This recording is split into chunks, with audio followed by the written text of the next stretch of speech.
దేవుని ఘనమైన పరిశుద్ధ నామమునకు మహిమ కలుగును గాక. ఈ సమయం నాకు అనుగ్రహించిన దేవదేవునికి, అలాగే ఘనులు గౌరవనీయులు దేవుని చేత ఏర్పాటు చేయబడి ఏదో ఒక రోజు ఏదో ఒక పని పెట్టుకుని దేవుని కొరకు పని చేయాలని ఆశపడే దైవభక్తులు సునీలయ్య గారికి, సంఘ పెద్దలందరికీ, కూడిన మీ అందరికీ ప్రభునామములో వందనాలు. ఈ రాత్రి నేను ఒక్క 10 నిమిషాల్లోనే ముగిస్తాను. ఎందుకంటే నేను తరచూ వస్తూ ఉంటాను. సునీల్ గారికి ఎప్పుడు టైర్ పంచర్ అయినా ఆ టైర్నైనా వెంటనే ఫోన్ చేస్తాడు, పరిగెత్తుకుంటూ వస్తాను. కానీ సునీల్ గారి బెస్ట్ ఫ్రెండ్ ఉన్నాడు ఇక్కడ. కరోనా రాకముందు అయితే బైబిల్ కాలేజీకి వచ్చినప్పుడల్లా ఈ ప్రాంతానికి వచ్చి ఆ నెల రోజులు సునీల్ గారితో ఉండి చక్కగా దేవుని మాటలు అందించేవారు. ఈ రాత్రి వారు సుదీర్ఘమైన ప్రయాణం చేసి మన మధ్యలోకి వచ్చారు. దాసయ్య గారికి కూడా వందనాలు. నెల్లూరు ఏరియా పాస్టర్ గారి కింద ఉంటూ దేవుని సేవ చేస్తూ బైబిల్ కాలేజ్ అధ్యాపకుడిగా ఉంటున్నారు. అందుకు నేను దేవుని స్తుతిస్తూ ఉన్నాను. వారితో పాటు నేను కూడా ఆ స్థానంలో ఉండటానికి ప్రభు కృప చెప్పారు. కొద్ది నిమిషాలు దేవుని మాటలు నేను చెప్పిన తర్వాత అయ్యగారికి సమయం ఇస్తాను. ఒక పావుగంట సేపు మాత్రమే మనం విందాం. ఆ తర్వాత దైవజనులు సవిస్తారంగా రాత్రి వాక్యం చెప్తారు. దేవుడు తన దాసులు సునీల్ గారు అమ్మగారిని ప్రేమించిన కుమార్తె, అలాగే అల్లుడు ఈరోజు పెళ్ళైన రోజు. దేవుడు వారిని దీవించి గత 2 సంవత్సరాలు దేవుడు డేవిడ్ పాల్ గారిని అలాగే ప్రశాంతిని కాపాడి భద్రపరిచి ఆయన కృప ద్వారా చక్కటి స్వాస్థ్యాన్ని దేవుడిచ్చి వారి జీవితాల్లో చేసిన ప్రతి మేలును బట్టి, అలాగే వారికి ఇచ్చిన కుమారుడిని బట్టి, కోడలను బట్టి, మనవరాలను బట్టి నేను దేవుని స్తుతిస్తూ వారికి నా దీవెనలు ఆశీర్వాదాలు తెలియజేస్తూ ఉన్నాను. చాలాసార్లు మనం కొన్నిసార్లు పరిస్థితులు చూసినప్పుడు, ప్రజలను చూసినప్పుడు మనకు అనిపిస్తూ ఉంటుంది, వాళ్ళల్లో చాలామంది తాతలు, అమ్మమ్మలు, నాయనమ్మలు అని పిలిపించుకుంటూ ఉన్నారు. అయితే మా కుటుంబంలో అలాంటి కొరత ఉంది ఏంటి? ఎందుకు మా కుటుంబంలో ఉన్నవారు త్వరగా గతించిపోయారు, త్వరగా వెళ్ళిపోయారు? వెళ్ళిపోవడానికి కారణం ఏంటి? ఒకవేళ మేము ఏమైనా వారికి ట్రీట్మెంట్ సరిగ్గా చేయలేకపోయామా? ఏమైనా తినవలసిన ఆహార పదార్థాలు వారికి ఇవ్వలేకపోయామని ఇలాంటి ఆలోచిస్తూ ఉంటాం. అయితే మన చేతిలో ఉన్న బైబిల్లో నుండి మనం దీర్ఘాయువు పొందడానికి కారణం ఏంటో ఒక 3 మాటలు ఈ రాత్రి మనం చూద్దాం. సామెతల గ్రంథం, పరిశుద్ధ గ్రంథమైన బైబిల్లో నుండి సామెతల గ్రంథం 3వ అధ్యాయం 1, 2, 3 వచనాలు, 532వ పేజీ, 532. సామెతల గ్రంథం 3వ అధ్యాయం 1, 2, 3. నా కుమారుడా, నా ఉపదేశమును మరువకము, నా ఆజ్ఞలను హృదయపూర్వకముగా గైకొనము. అవి దీర్ఘాయువును, సుఖజీవముతో గడుచు సంవత్సరములను, శాంతిని నీకు కలగచేయును. దయను, సత్యమును ఎన్నడూను నిన్ను విడిచిపోనీయకము. వాటిని కంఠభూషణముగా ధరించుకొనుము. నీ హృదయమును పలక మీద వాటిని వ్రాసుకొనుము. దేవుడి ఈ లేఖన భాగాన్ని మన కొరకు దీవించునుగాక. ఆమేన్. మనం చదువుకున్న వాక్య భాగంలో జ్ఞాని అయిన సొలొమోను గారు ఈ యొక్క గ్రంథాన్ని వ్రాసినట్లుగా మనం చూస్తూ ఉన్నాం. ఈ 3వ అధ్యాయంలో 1, 2, 3 వచనాల్లో మనం చదివితే అక్కడ ఒక మాట రాయబడి ఉంది. అవి దీర్ఘాయువును, సుఖజీవముతో గడచు సంవత్సరములను, శాంతిని నీకు కలుగచేయు. ఈరోజు చాలామంది కుటుంబాల్లో ఈ 3 కనబడట్లేదు. ఈ 3 కోసం ప్రయాస ఎక్కువైపోయింది. ఉదయకాలం 4ంటికి లెగిసి వాకింగ్ చేయమంటే చేస్తున్నారు, డైటింగ్ చేయమంటే చేస్తున్నారు, ఏమేమి తినకూడదంటే అవి తినకుండా మానేస్తున్నారు, వేటిని దూరంగా పెట్టాలంటే పెడుతున్నారు. కానీ మన బైబిల్ గ్రంథంలో మనము దీర్ఘాయువు పొందాలంటే, సుఖజీవముతో గడుపు సంవత్సరాలు మనకు కావాలంటే, మన కుటుంబంలో శాంతి మనకు ఉండాలి అంటే మనం చేయాల్సిన పనేంటి? 1వ వచనములో అంటాడు, నా కుమారుడా, నా ఉపదేశమును మరువకము. చాలాసార్లు మనం అంటాం కదా, భలే జరిగిందండి ప్రార్థనలో, బాగా వచ్చారండి, బాగా చెప్పారండి. నేను మిమ్మల్ని ఒక ప్రశ్న అడుగుతాను.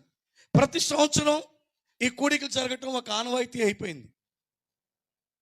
ఆ డేట్స్ వచ్చేపాటికి తప్పకుండా జరగాలి, పలానా ముఖ్య ప్రసంగికులు కావాల్సిందే.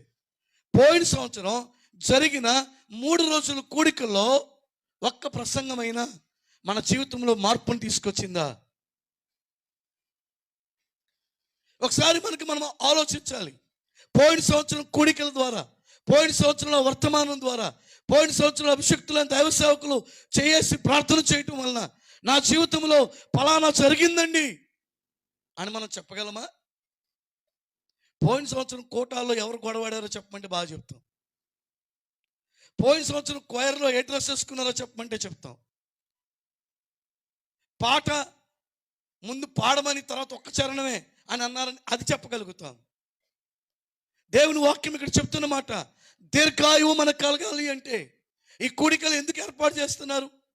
ఎందుకు దూర ప్రాంతం నుండి ఉదయకాలం బయలుదేరిన పాస్టర్ గారిని పట్టి పీడించి వచ్చేంత వరకు ఊరుకోకుండా ఎందుకు పిలిపించారు అంటే, ఏదో ఒక అద్భుతమైన కార్యం జరుగుతుందని కాదు, వారిలో నుండి వచ్చే వర్తమానం మన జీవితాల్లో గొప్ప మేలు చేస్తుందని. ఈ రాత్రి దేవుని సేవకునికి చెప్తున్నాను, ఈ కూడికల ద్వారా మీ జీవితాల్లో దేవుడు అద్భుతమైన కార్యం చేయాలని ఆశపడుతున్నాడు. దానికి మీరు రెడీగా ఉండాలి. అదేంటో తెలుసా? దేవుని మాటలు వినాలి, ఆ మాటలను మరచిపోకుండా జ్ఞాపకం చేసుకోవాలి. కొన్ని ఇన్సిడెంట్లు, కొన్ని విషయాలు, కొన్ని జరిగిన సంఘటనలు, కొన్ని మన జీవితాల్లో మన ముందు ఈ ఎదుర్కొన్న విషయాలు మనం మర్చిపోలేం. వాటిని మనము బాగా గుర్తుపెట్టుకుంటూ ఉంటాం. ఈ రాత్రి మీ జీవితాల్లో, నా జీవితాల్లో దేవుడు కోరేది ఒకటే, నా కుమారుడా నా ఉపదేశమును మరువకము. ఏదో డబ్బులు ఉన్నాయనో, జ్ఞానం ఉందనో, తెలివి ఉందనో మేము కూడా పాపులారిటీ కొరకు లేకపోతే పేరు ప్రఖ్యాతుల కొరకు ఏర్పాటు చేసినవి కాదు. మీ జీవితాల్లో దీర్ఘాయువుతో ప్రభు నింపాలి.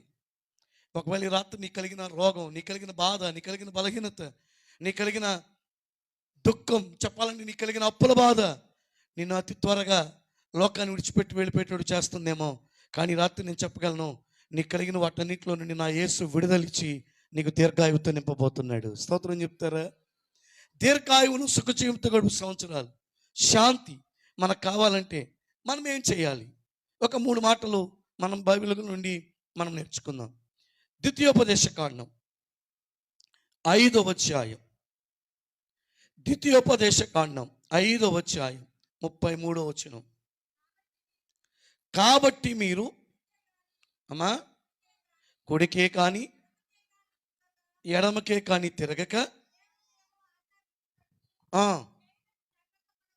చేయుటకు జాగ్రత్త పడవలేను. మీరు స్వాధీనపరచుకొనబోవు దేశములో మీరు జీవించుచు మేలు కలిగి దీర్ఘాయుష్మంతులగునట్లు మీ దేవుడైన యెహోవా మీకు ఆజ్ఞాపించిన మార్గములన్నిటిలో ఆమేన్. దీర్ఘాయుష్మంతులం అవ్వాలి అంటే, ఆరోగ్యవంతులుగా ఉండాలి అంటే, అపశృతులు కలుగుతున్నప్పుడు, భయంకరమైన బలహీనతలు వస్తున్నప్పుడు, యాక్సిడెంట్లు కలుగుతున్నప్పుడు, అనుకోని పరిణామాలు, ఘటనలు మన జీవితాల్లో జరుగుతున్నప్పుడు వాటి నుండి మనం తప్పించుకుని దీవించబడాలి అంటే ఈ రాత్రి మనం చేయాల్సిన పని ఏంటి తెలుసా? దేవుడు ఆజ్ఞాపించిన మార్గములన్నిటిలో నడుచుకోవాలట. నమ్మిన వారందరూ ఒకసారి చేతులు ఎత్తి స్తోత్రం చెప్పండి. ఈ ఉపదేశం ఏమైతే మీకు చేస్తున్నారో, ఏమైతే మనం మార్చుకోవాలో, ఏమైతే మనము ధరించాలో, ఏమైతే మనము అనుభవించాలో, ఏమైతే మనము ఆచరించాలో, వేటినైతే మనము జాగ్రత్త కలిగి ఉండాలో, వాటిని కనుక మనము చేస్తే ఈ రాత్రి దేవుడు అంటాడు, నేను మీకు దీర్ఘాయువు ఇస్తాను, దీర్ఘాయువుతో నింపుతాను, మీకు శాంతినిస్తాను. ఆస్తి ఉంది, అందం ఉంది, అంతస్తు ఉంది, ఆరోగ్యం ఉంది, కావలసినంత డబ్బులు ఉన్నాయి, పలుకుబడి ఉంది, పేరు ప్రఖ్యాతులు ఉన్నాయి. కానీ కుటుంబంలో శాంతి లేదు. నిద్ర మాత్రం లేసుకుంది, నిద్ర పట్టదు. శరీరంలో కలిగిన బలహీనతలకు ఇంజెక్షన్ పడిపించుకోకపోతే ఉపశమనం ఉండదు. కానీ రాత్రి ద్వితీయోపదేశకాండం 5వ అధ్యాయం 33 అంటాడు, మీ దేవుడైన యెహోవా మీకు ఆజ్ఞాపించు మార్గములన్నిటిలో నడుచుకోండి. ఒకప్పుడు చేశానండి, ఒకప్పుడు ఉన్నానండి, ఒకప్పుడు ప్రవర్తించానండి, ఒకప్పుడు దేవుని సొమ్ము దేవునికి ఇచ్చానండి, దేవుని ఎదుట యథార్థంగా ఉన్నానండి, దేవుని పరిచర్య చేశానండి అంటాం కాదు. ఒకప్పుడు సనగలేదు, ఇప్పుడు ఎందుకు సనుగుతున్నావు? తిట్టినా కొట్టినా, ఎన్ని దూషించినా, ఎన్ని మాటలు మాట్లాడినా, నా కొరకు ప్రార్థించి నిలబెట్టిన నా ఆత్మీయ నాయకులు అని లోబడేవాళ్ళం. కానీ ఇప్పుడు లోబడుతున్నామా? దేవునికి విధేయత చూపగలుగుతున్నామా? దేవుని మార్గాల్లో మనం నడవగలుగుతున్నామా? అందుకే బైబిల్ చెప్తుంది, నీకు నాకు మన కుటుంబాలకి దీర్ఘాయువు కలిగి ఉండాలంటే ఆయన ఆజ్ఞాపించిన మార్గములన్నిటిలో నడుచుకోవాలి. దేవుడు ఏమైతే ఈ రాత్రి మీతో మాట్లాడబోతున్నారు, నిన్న ఏమైతే మాట్లాడారో, రేపు ఏమైతే మాట్లాడబోతున్నారో, ప్రతి ఆదివారం ఆయన సన్నిధికి వచ్చినప్పుడు ఆయన ఏమైతే ఉపదేశాన్ని మనకిచ్చి మనతో మాట్లాడబోతున్నారో ఆ మార్గాల్లో మనం నడిచినట్లయితే దీర్ఘాయువుతో ప్రభు మనల్ని నింపబోతున్నాడు. సుఖజీవంతో గడుపు సంవత్సరాలు శాంతిని దేవుడు మనకి ఇవ్వబోతున్నాడు. రెండో విషయాన్ని జ్ఞాపకం చేస్తాను. రెండోది ద్వితీయోపదేశ కాండం 17వ అధ్యాయం. ద్వితీయోపదేశ కాండం 17వ అధ్యాయం 19వ వచనం. 17, 19.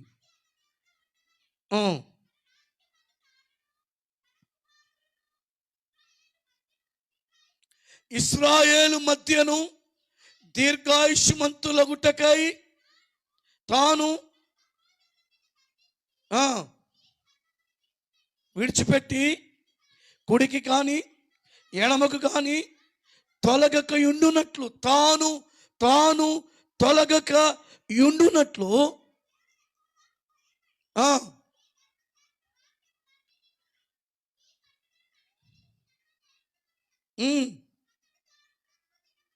అతడు తాను బ్రతుకు దినములన్నిటను ఆ గ్రంథమును ఏం చేయాలంట? ఆమేన్. రెండోదిగా దీర్ఘాయుష్మంతులం అవ్వాలి అంటే, సుఖజీవముతో గడుపు సంవత్సరాలు కావాలి అంటే, శాంతిని మనము కలిగి ఉండాలి అంటే దేవుని వాక్యాన్నంట చదువుతూ ఉండాలట. ఏం చదవాలి? దేవుని వాక్యాన్ని చదవాలి. అర్ధరాత్రి పూట ఏదైనా మెసేజ్ వస్తే టంగున మోగ్గానే సౌండ్ రాగానే ముందు ఆ మెసేజ్ ఓపెన్ చేసి చూస్తాం. ఈరోజు ఒక చిన్న మాట అడుగుతాను, వేరే రీతిగా అనుకోవద్దు, కానీ ఈరోజు ఉదయం నీ క్రమ పద్ధతిలో నువ్వు దేవుని వాక్యాన్ని చదివానండి అన్న వాళ్ళ చేతి స్తోత్రం చెప్పండి. చాలా తక్కువైపోయారు కదా ఈరోజు అసలు నేను వాట్సాప్ ఓపెన్ చేయలేదని అన్న వాళ్ళ స్తోత్రం చెప్పండి. ఫోన్ నుండి కూడా.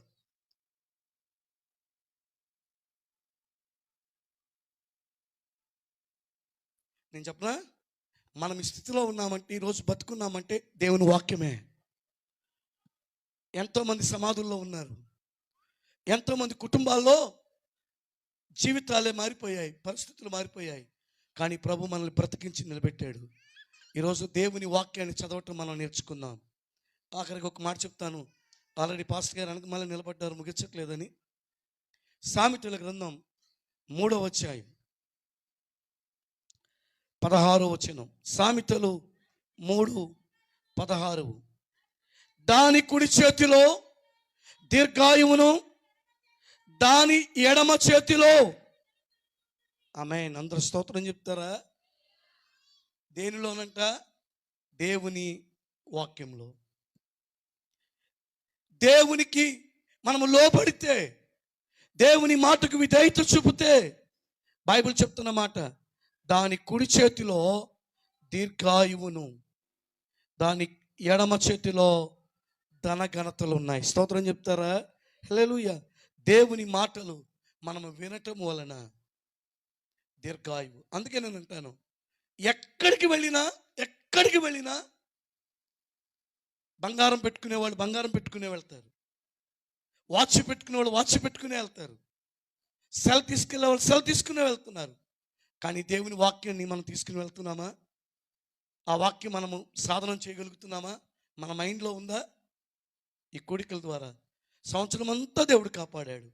ఈ వార్షిక మహోత్సవాలు నేను చెప్పే ఒక మాట, నీకు దీర్ఘాయువుతో ప్రభు నింపి నెక్స్ట్ ఇయర్ వరకు నీ కుటుంబంలో ఎవరు ఖాళీ అవ్వకుండా ఉండాలి అంటే, నీ జీవితంలో సుఖ జీవంతో గడుపు సంవత్సరాలు శాంతి నీ కలగాలి అంటే, దేవుని మాటలను మోసుకుని వెళ్దాం. స్తోత్రం చెప్తారా? దేవుని మాటలు మోసుకుని వెళ్దాం, దేవుని మార్గంలో నడుద్దాం. అంత మాత్రమే కాదు, దేవుని జ్ఞానమును మనము అడుగుట వలన దీవించబడదాం. అలాగే గత సంవత్సరం అంతా కాపాడిన దేవుడు రాబోతున్న సంవత్సరాల్లో కూడా సంఘాన్ని దేవుడు వృత్తి పొందించి నూతన ఆత్మలు తీసుకొచ్చి తప్పిపోయిన వారిని నిలబెట్టి మేలు చేయాలని మనసారా కోరుతున్నాను. దేవుడి మాటలు దీవించును గాక. ఆమేన్. ఒక చిన్న ప్రార్థన చేసుకుందాం. కళ్ళు మూసుకోనండి. ఒక చిన్న ప్రార్థన.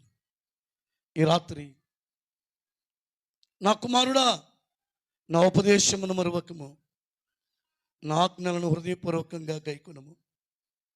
సంవత్సరం చివరిలోకి వచ్చాం. చాలాసార్లు చివరికి వచ్చేసేపాటికి లెక్కలేసుకుంటూ ఉంటాం.